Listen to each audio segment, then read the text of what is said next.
already the 2 axes in the femoral arteries of our patient. And we're going to take a picture with contrast to identify the aortic valve right there.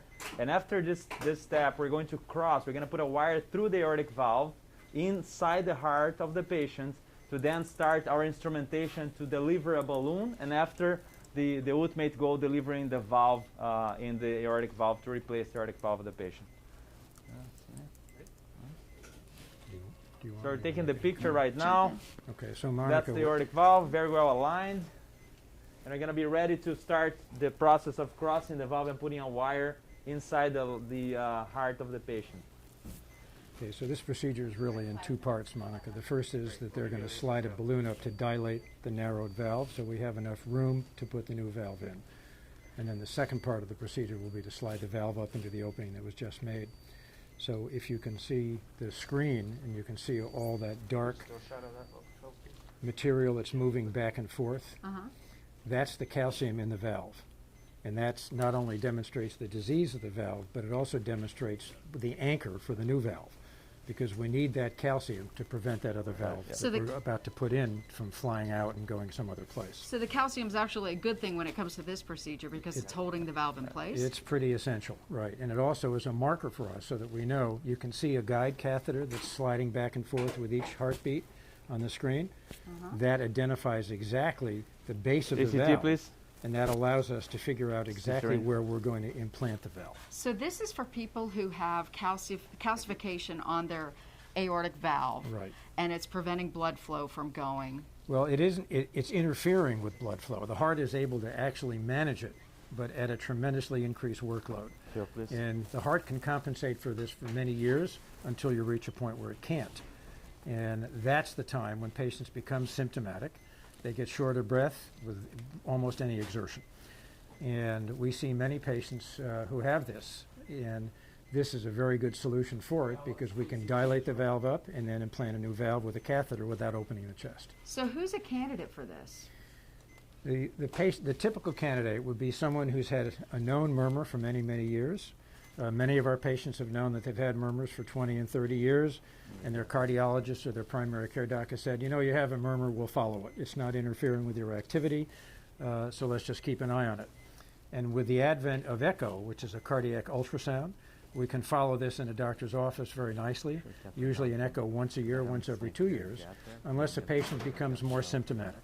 And the symptoms would basically include grossly increased fatigue and shortness of breath.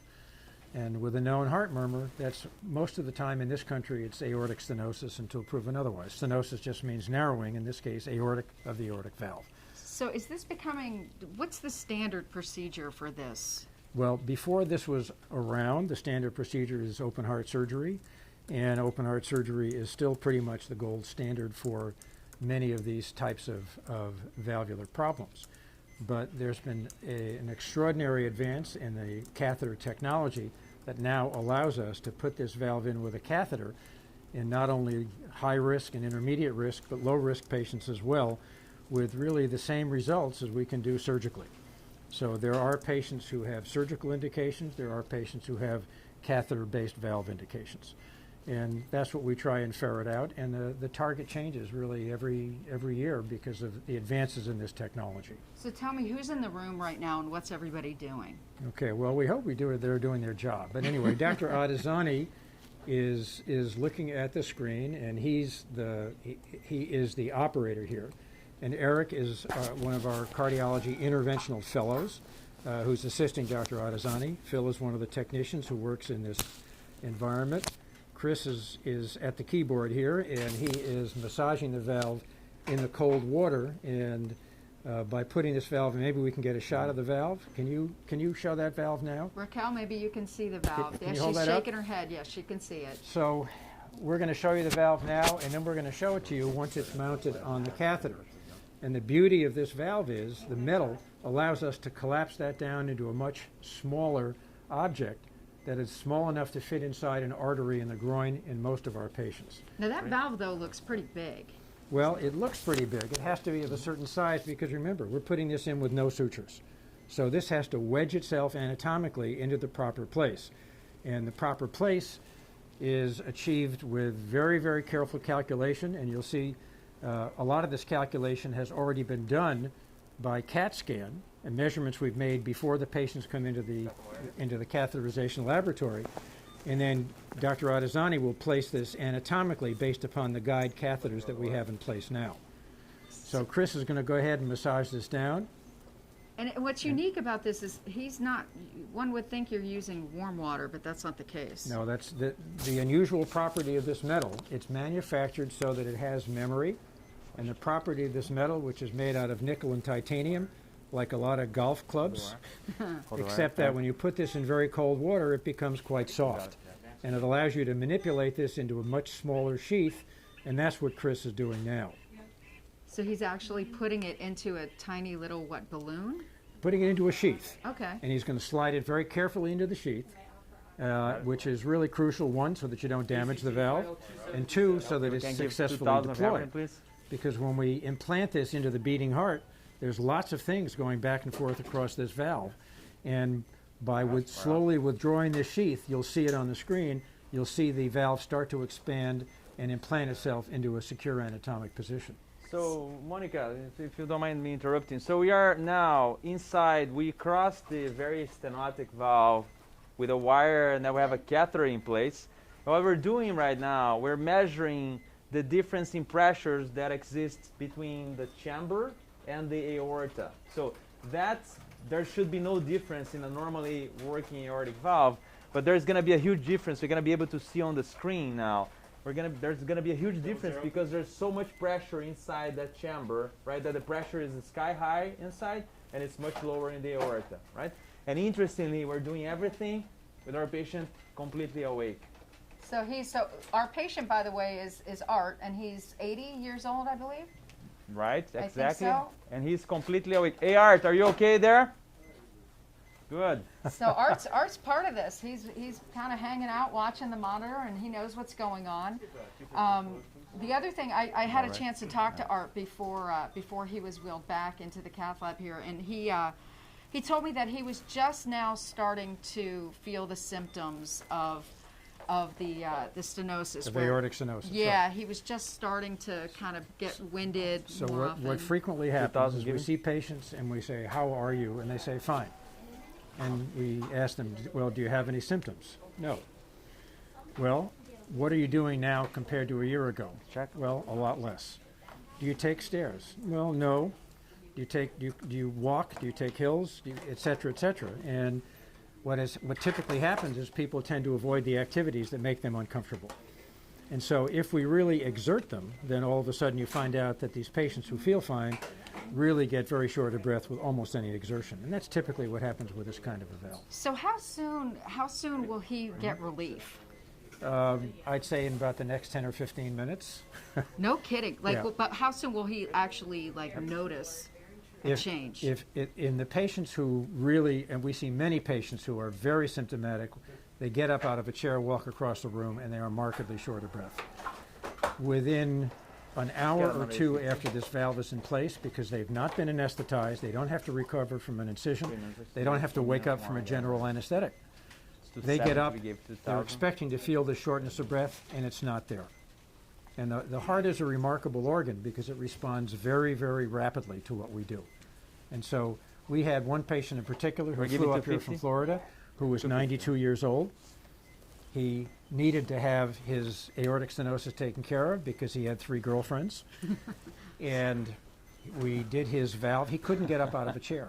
Wow. And we did his valve, and that afternoon he walked across the coronary care unit. In fact, he felt so good he went around twice. No kidding. Which was more activity than he'd had in 2 or 3 years. Wow. So it's the heart's pretty remarkable. And you know what we're doing here is quite a challenge because this isn't just a glorified cardiac catheterization. We are changing a very significant relationship inside the heart. And there's something unique about this too, because not every place can do this. That's correct. Can you talk about what's unique about university hospitals and who has to be in the room for something like this to happen? Well, this has to be done in concert with an interventional cardiologist who is a cardiologist that has been trained initially in internal medicine and then in diseases of the heart. and then gets additional training in catheter-based manipulation, such as stents, and now valve implantation. And that's one part of the team. The other part of the team is cardiac surgeon. These are typically patients that we would operate on. We are here for not only a bailout, which hopefully we are not going to be needed for. In fact, frankly, seldom happens, but also in the judgment of making the call whether this is an appropriate procedure for this particular patient. So all of these patients are very thoroughly worked up, and then we meet by committee every week, and we go over all of the data, not only anatomically, physiologically, and then make a decision, which really is almost always unanimous, about how these patients should be handled. So in case you're just joining us, we are witnessing a transcatheter aortic replacement with a little device that is being placed inside Art's heart. And Dr. Adesanya is working at that. We're at University Hospitals right now. If you have any questions for any of our doctors about heart issues, about aortic valve stenosis, please tweet me at Monica Robbins or send me a message on my Facebook, Monica Robbins WKYC, and I'll be able to ask the doctors for you live if you have any questions. And in just a few minutes, I'm going to be doing something on the 6 o'clock news. So if you're watching online and you also want to catch the news and you have a TV nearby, feel free to click on your TV. We'll be doing a little bit more on the news in just a bit. I'll kind of give you the Cliff Notes version of exactly what this procedure is. Meanwhile, Dr. Adesanya, how are we? Right, Monica. So now what we're doing right now, we have we put a stiff wire inside the heart, and over that wire we are advancing a balloon. We're going to pre-dilate the valve with a balloon, and then after that's done, we're going to go and put the valve in. So we're pushing the balloon up right now. We're going to be ready to balloon the valve. So one of the things you should see is when they put the balloon in to dilate this valve, as they blow up the balloon, they completely obstruct flow out of the heart. Faster, sir, okay? And so the heart naturally would try to expel this. So what they're going to do is they're going to pace the heart at 180, and the heart rate is so fast, there's no time for it to fill. Give me a micro. And because there's no time for it to fill, there's no forward output. Oh, wow. We blow the balloon up, deflate it very rapidly. It usually only takes 3 to 5 seconds. And then we stop the pacing, and you'll see. So watch the pressure. You'll see once he has the balloon in place, and then you see the pressure, which is the bottom. All right, guys. Uh-huh. So now you're going to pay attention to me. Commands are going to be pacemaker on and pacemaker off, okay? Now what? Yes, sir. All right, pacemaker on at 180. Watch the heart rate. On at 180. See how rapid the rate is up top? See, 180. Now they're going to blow the balloon up. Pacer Now off. it's down. Pacers off. Now they stop pacing, and you see the heart rate come back. Yep. Okay, great. And Art probably felt a little bit of that, maybe a little woozy. ACT is above 300. Thanks. And that was it. Well, that's done. So now the Helping space has been created for the valve. Okay. All right? So we're going to do And the that most one more important time, thing is okay? don't get too aggressive with this balloon. Right. If you put in too big a balloon, theoretically you could really rupture something, which you don't want to do. So we need just Slowly. enough space to get this valve in. And then the property Got it. of the nitinol, which is what this valve is made of, Yep. will take care of the rest. Have you got that loaded, Chris? Could we take another picture now of the valve that you saw before? Okay, letting go of the wire. Chris, if you can You take okay there? Raquel's camera, we see? can see. You okay there? You what see it the end of looks the like. catheter? That's the valve. Wow. 323 is your ACT. So it was Thank shrunk you. down into that In- little in- tiny into tube. that. Right. Pretty remarkable. Yeah, it really is. And that's what's going to go into the catheter and up into that space Right, that the and balloon. he's going to follow that wire up and allow Right. him to position this in the appropriate So now place. we're going to be ready to go up with a valve. The valve has been pre-dilated. Our patient is stable. We're going to remove the big IV that we have there, and we're going to go up with the valve. Here's with the monitor back.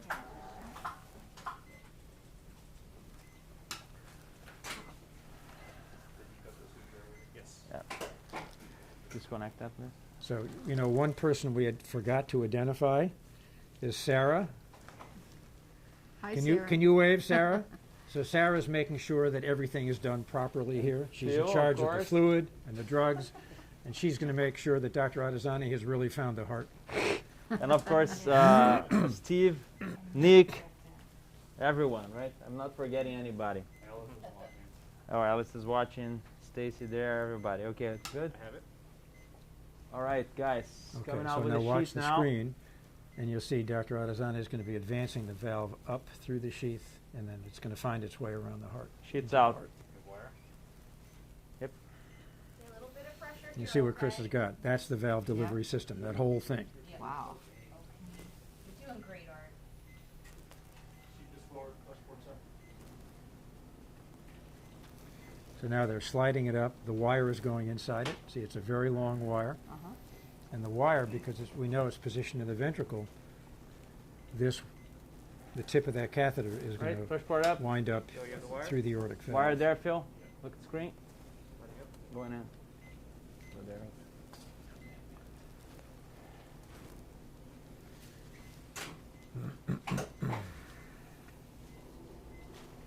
The wire. All right. Okay. Ready there? Hold the wire. Going up. Can you see the screen, Monica? Yes. You see the valve going up now? See Yep. where it is? Yep. How wide is that femoral artery that it can, Well, big enough. yeah, apparently. So, but that is a very important factor, because obviously if the femoral artery is too small, then we can't do this through that route. There's another more invasive route that we can use, but in 95% of the patients we're able to use the groin. One of the things you also have to be careful of is, you see the loop, you see the aortic, you see why it's called the aortic arch? Right. Well, this valve has to Get the wire? negotiate that Yep. arch. And so you'll valve's see going as up. Dr. Artesani slides it up, and now you watch it go around the arch. Very smooth. And all of this technology has been developed to facilitate this. Top. So the old gold standard was literal open heart surgery, where do you still do that? Oh, we do that every Yeah. day, because there are many patients who are not candidates for this You procedure. guys are ready Why to would pace at someone not be a 130? candidate? Well, either the degree of calcification occurs in, it's so vast and so extensive that it would prevent deployment of the valve itself. There are patients, for instance, who come in with infected valves. You can't do this with an infection. There are patients who come in with other bits of debris on the aortic valve itself, and if you try to balloon dilate that and implant a valve, you can liberate that, Few micro and puff. that would embolize, which means it would break off Okay. and travel to other parts of the I have the body wire, and could sir. cause stroke Go. and kidney failure and a bunch All of right, other so the things. valve is now, we're going to cross the valve There are with the new patients. valve. Okay, so now he's crossing the valve, and he knows exactly from the markers on that valve where that is. You see the pigtail catheter right there? Puff. So he's feel. going to push that in just a tiny little bit No. more, Okay, good, good. and it's right there. And now Bottle he X knows out. he's in the right position. So now he's going to confirm it. And if you notice the bottom Puff. tracing on the screen, the purple tracing, shows you the blood pressure, and the patient's still tolerating this quite well, Starting. even though he's got this big catheter across his Starting valve to deploy in the his heart. valve. And so once they're happy with the position of the valve, he's going to start to deploy Micro it. puff, Phil. And you'll see it start to spread out shortly. So that's just a little dye injection to show them that they're in the right place. So that little Puff. pigtail is actually right where the valve is. That's where the valve is, and that's on top of the valve. The valve, it's on top of the native valve, the patient's own valve. And then the valve that we're putting in is through the opening. It's amazing that you can like even figure out where exactly that valve is on. I mean, that's an X-ray, Go right? puff, We're Phil. wearing lead in case people are wondering. Okay, there's a good demonstration. You just inject a little dye. Puff. Good.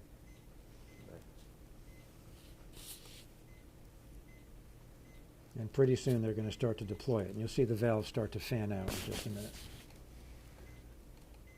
And you see- So we are progressively See? deploying the valve. Now This take a should be a look, very Monica. slow See? process. You see how that little marker Yep. has now been withdrawn more and more, and you'll see the valve start to fan out. Micro puff, It's already Phil. beginning to fan out a little bit on the very bottom. A little bit back, not too much. And as he pulls it back, Micro puff again. Our pigtail is not in the very bottom there. Start pacing at 130, please. so now he's going to Pacing pace at a little 130, sir. faster. And now he's going to deploy it a little bit more rapidly, and you'll see it start to expand. Puff there, Phil. Because this is a point where it becomes obstructive for a very short part of the deployment. You see it fan out? Yep. Now you see the There pressure's it way is. down. Yeah. Okay, and now he'll stop. Pacemaker off. Pacemaker's off, back up to 50.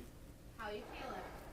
So Monica, Okay. it's important that we pay attention to this point now because the blood pressure of the patient is back. The valve at this point, we can recapture and reposition if we need to, okay? This is not a final commitment. We're gonna take a picture now to understand how well the valve is deployed. If you're happy, we're gonna finally deploy, okay? Seen without contrast. So the valve is still attached. So if he No wasn't parallax, happy right? with the position of the Seen valve, it? he could re-screw that down Jacked, and recapture the valve. pristine, Okay. perfect. So you could position. like literally suck it back into Right. the thing and reposition. Ready? We're about 30 seconds out from my 6 o'clock news hit. So for those of you who are watching the live stream, you're gonna see me do the TV thing in just a minute.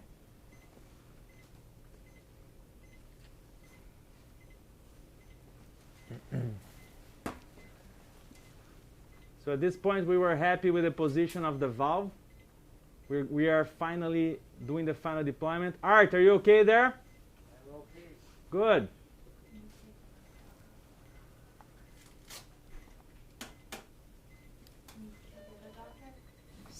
So I'm not gonna reference you in the first one, but in the second one I will. So. Got it. I hear you. Okay. I think the doctor. Hmm? Want to scoot just a little bit? Very slow deployment of the Yep, valve there we now. go. To guarantee stability in the final deployment, we're going very slowly.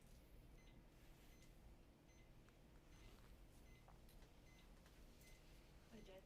I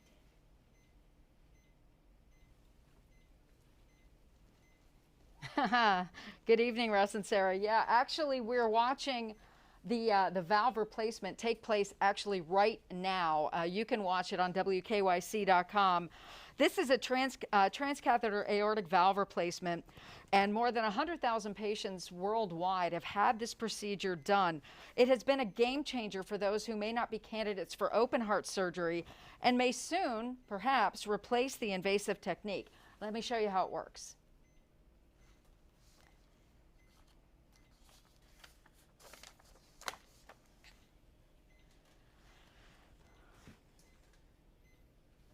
No? Okay. How's that? Okay.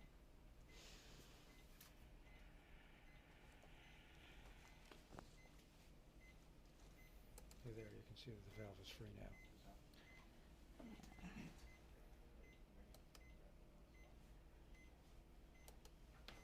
This is the epitome of multitasking right here. You rock.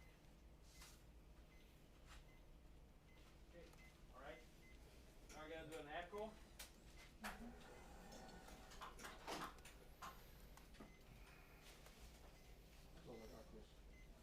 We're gonna do an echo now to understand if the result of our implantation is adequate. We have the echo team ready to perform the echo in the room with us. We not only check for the quality of our results, but as well we want to make sure there's no issues. So Dr. Adesanya is explaining right now, the valve is now in place. I have two heart experts in this room with me. Dr. Adesanya is actually doing the procedure.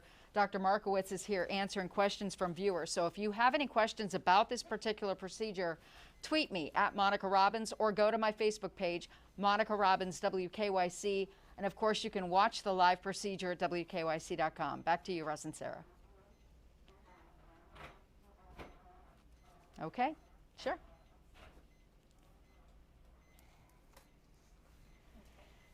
How much time left?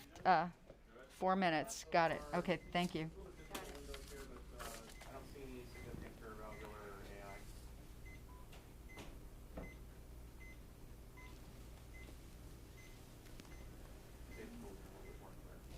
Uh-huh. Oh, here we go. What's that? Usually, now we'll start getting.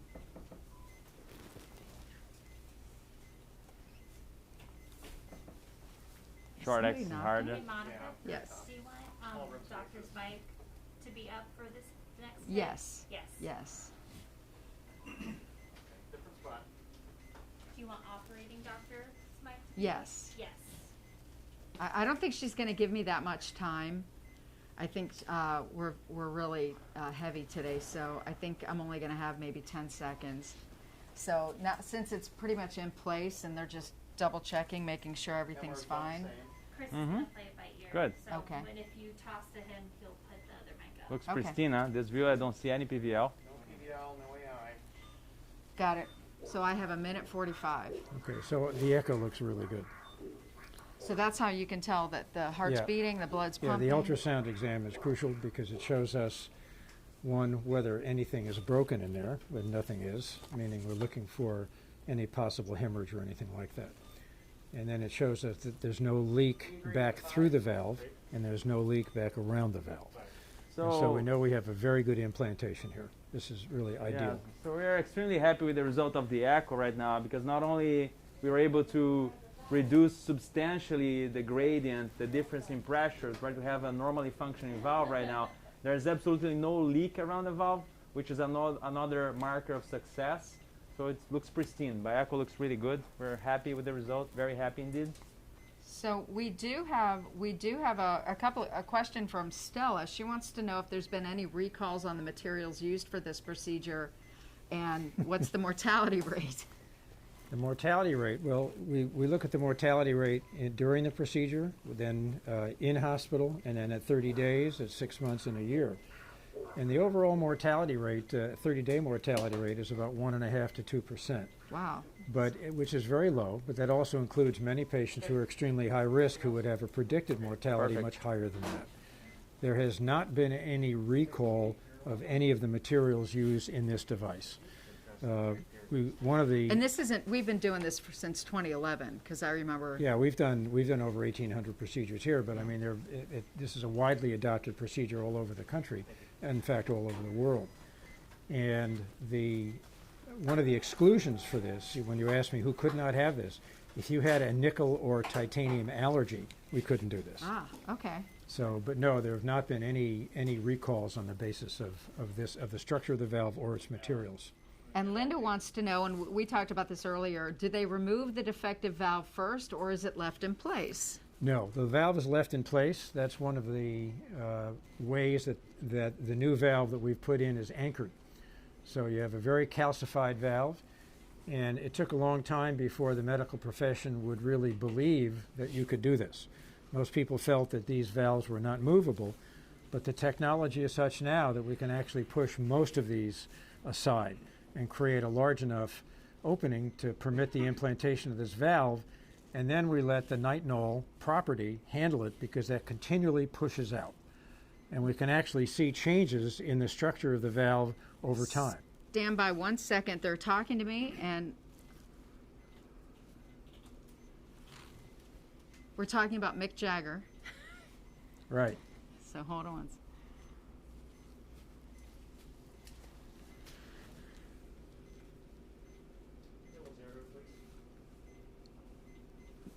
Hi guys, yeah, the patient is doing very, very well. The valve is now in place. We're answering viewer questions. Dr. Markowitz is standing here next to me.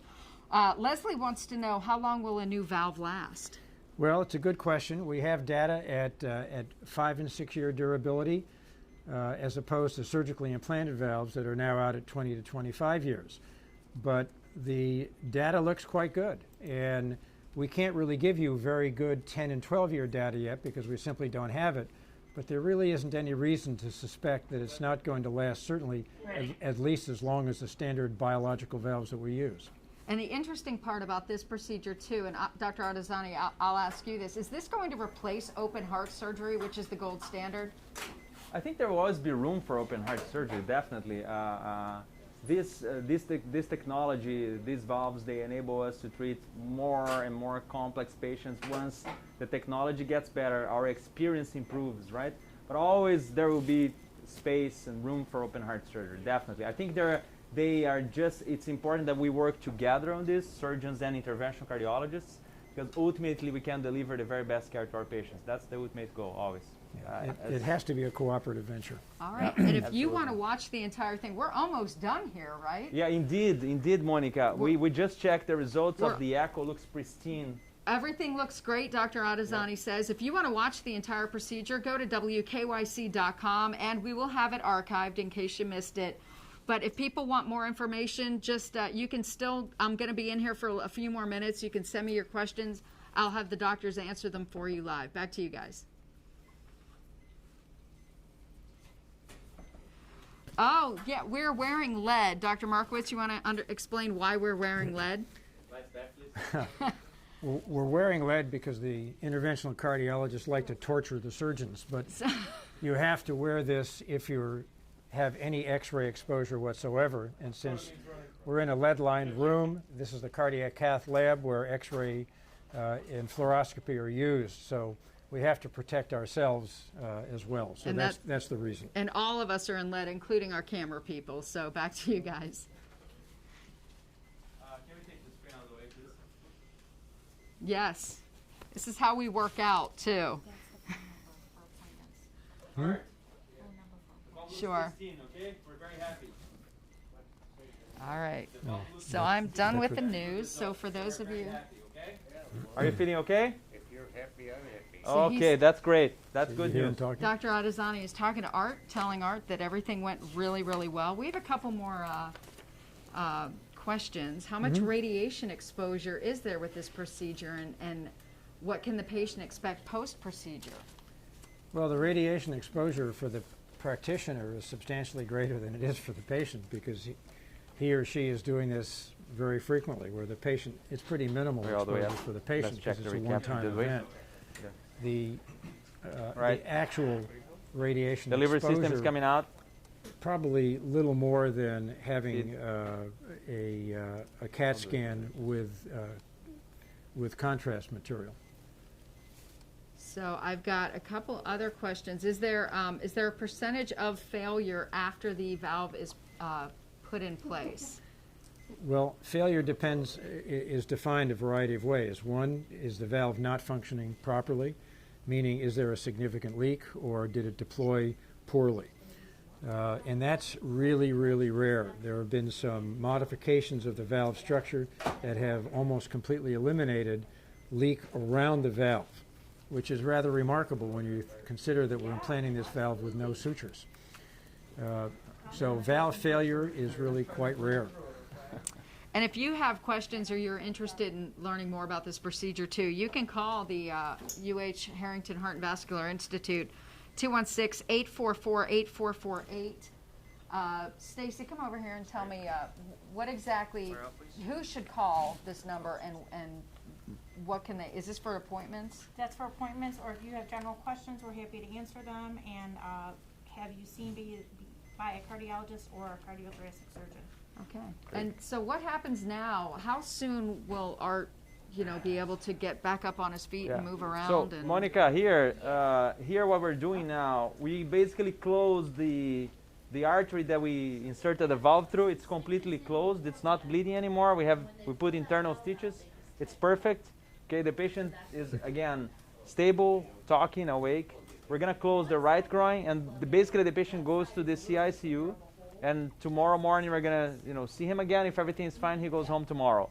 Wow. So it's 24-hour staying here. I just would like to emphasize one thing for your viewers, Monica, that here in UH we have huge experience with these procedures, and in fact we train centers from all over the United States that come here to learn optimal techniques from us. We have trained more than 400 people already. So we have these courses periodically to other healthcare providers that they come here to learn from us optimal technique and how to do this procedure in the so-called twilight sedation. As you can see, our patient is talking and interacting with us.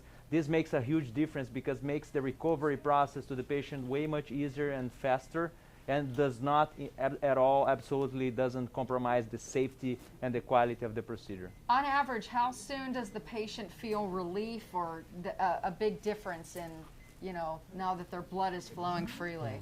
As soon as he starts to exert himself. Wow. Great. We're probably about halfway. So Art's over there talking. Art tells me that he's very active and he works out at the natatorium at the place where he lives. And that's where he noticed he was starting to get a little slower.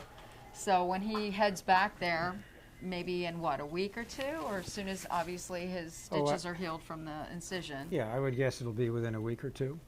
One of the things you have to realize is he had a 90 millimeter gradient across his valve. So that means if you measured his blood pressure at 120, inside his heart it was 210. Wow. Now all of a sudden, to get a blood pressure of 120 inside his heart, it's going to be 125 to 130. So the amount of work the ventricle is doing is vastly less than what it was doing just to maintain his daily activities. So That's why this works. we have another question. Is this procedure used for aortic aneurysm as well? There are ways to put stents inside aortic aneurysms, and aortic aneurysms, all aneurysm means is an enlargement of a blood vessel. It doesn't tell you how big, and it doesn't tell you where it is. So the aorta goes all the way from the aortic valve all the way down to the legs.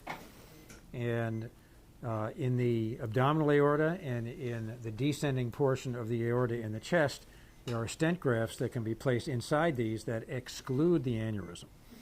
In the ascending aorta, which is the part that's right out of the heart, that's a little bit more problematic yet. We haven't solved that issue yet. But yes, the answer to that is yes.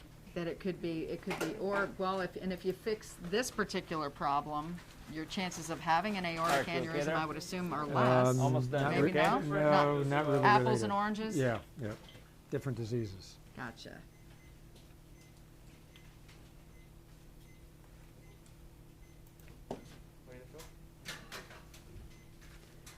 All right, 6 friends coming out from RFA.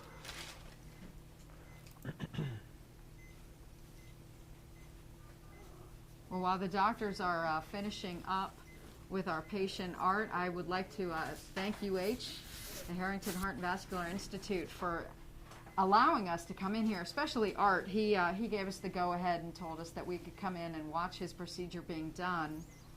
And I understand, like, everybody had to work late, so thank you all for doing this. This is really educational. I had somebody from one of our local colleges tell me that they're using these videos to teach their medical assisting students. So a lot of people are learning a lot, and I think the whole point of doing this series was to take fear out of the OR, the cath lab, the procedure room, what have you, and let people know this is what happens behind closed doors, and this is how it happens. And Yeah, well said. I think this has been incredibly educational for me, and I know for my team. Raquel over here is now a professional. She's thinking about going to med school, and And Los Angeles Hill on the right. Thank you. what are the people doing out in the? There's a control room, folks. You can't see it. Rocky, can you turn your camera around, maybe? It's basically a diary of everything that's been So done. they're keeping their Yep. logs. So So there's it's a Keep time it in log of line. everything That's that's not been done. there's a big window over here, and there's a few people in that room, and those folks are just keeping a tally of everything that's happening in Right. here. All the medications given, the timing of the procedure, everything. So if we can go back and look at this really exhaustively. All right. So we're good? Well, doctors, thank you so much. Everyone, thank you. I appreciate you. Let's see, we have any more questions. If you want, make sure you can watch this. This will be archived on WKYC.com, and it'll be on our YouTube page, and I'll of course, post it on my social media. Thank you all for watching. Thank you, team. Thank you. Well done. Thank you, you. Art. All right, have a great day, everybody.